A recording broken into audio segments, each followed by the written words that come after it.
สวัสดีท่านผู้ชมแห่งรอบหนึ่งเจ้าตะกี้ก่อนที่จะมาถึงที่สถานีN1สาวจีแวะที่สถานีสูบน้ำของเทศบาลนะเจ้าที่กองช่างเป็นดูแลอยู่เนาะ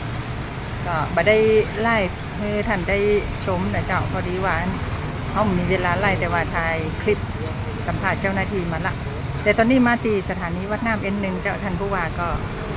ตะกี้กันให้สัมภาษณ์ซื้อเนาะก็สาวจีคงบอกไปสัมภาษณ์ท่านผู้ว่าแฮมแล้วเพราะว่าตะกี้ทีมงานข่าวของสวทก็ได้สัมภาษณ์ท่านไปแล้วเดี๋ยวก็ติดตามรับชมผ่านช่องทางเพจของสวทน่านนะเจ้าหรือว่า TikTok เนาะทำคลิปนี้อย่างลง YouTube ลงอย่างดูเจ้ามาดูตรงนี้ค่ะมันจะล้นพนังแล้วนะคะท่านผู้ชมเหลือไม่ถึงประมาณ1 ไม้บรรทัด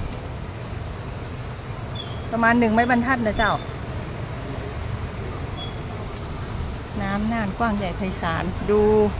เราไม่เห็นที่ตัวเลขที่วัดน้ำวันก่อนที่เรามาถ่ายเนาะมาเห็นแล้วนะเจ้า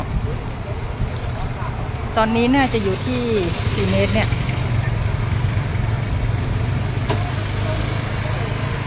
ประมาณ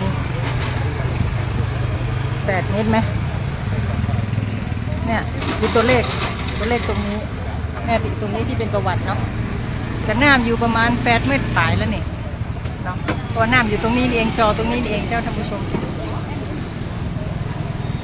ถ้า9 เมตรมันอยู่บนใช่เนาะคือถ้าเขายืนก็ถึงเกือบถึงหัวนี่ค่ะท่านผู้ชมก็ไปยากสัมภาษณ์ท่านผู้ว่าเห็นเลยเพราะว่าท่านอู้มาหลายรอบแล้วตะกี้กับผู้สื่อข่าวแล้วตอนนี้ท่านกำลังตรวจดูสถานีแต่ละทีนะเจ้าว่าเห็นจะได้เนาะผู้คนก็มาดูน้ำแต่ละจุดตะกี้ก็ไปดูตีพญาภูเนาะตัวท่านนะเจ้าตีเปิลเอาอันนั้นไว้ท่านเนี่ยส้มๆเลยนะเจ้าน้ำจากแม่น้ำมันก็ล่นมาแล้วก็ไหลล้มต่อเจ้า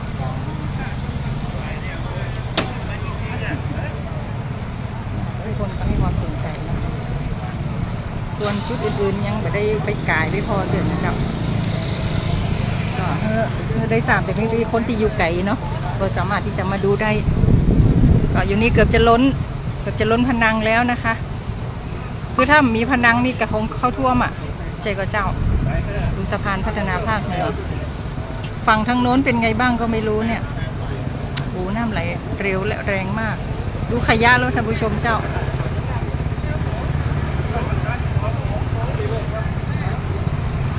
อันตรายเนาะสำหรับเด็กๆ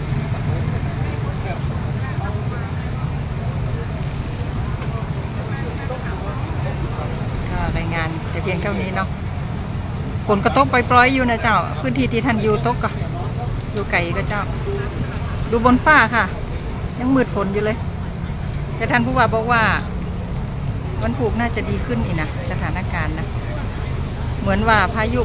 มันฮักหัวไปตั้งอื่นแล้วมันน่าจะแจ่อยู่ที่เมืองน่านหวังว่าเป็นจะอันเนาะผู้คนก็ให้ความสนใจมาดูน้ำกันตลอดมันเกี่ยวข้องกับชีวิตเนาะเกี่ยวข้องกับความปลอดภัย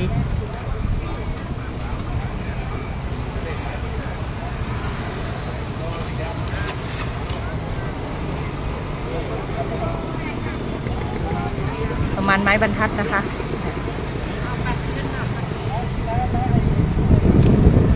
แล้วปล่อยปลาเลยเจ้าปลาขอให้ปลอดภัยนะน้องปลา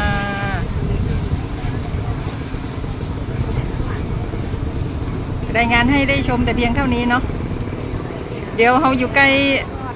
จุดสูบน้ำที่ปื้นต้นโพก็จะรายงานให้ได้ชมบ่อยๆนะเจ้าขอบคุณทุกท่านนะคะเราลาท่านผู้ชมแต่เพียงเท่านี้ก่อนสวัสดีเจ้า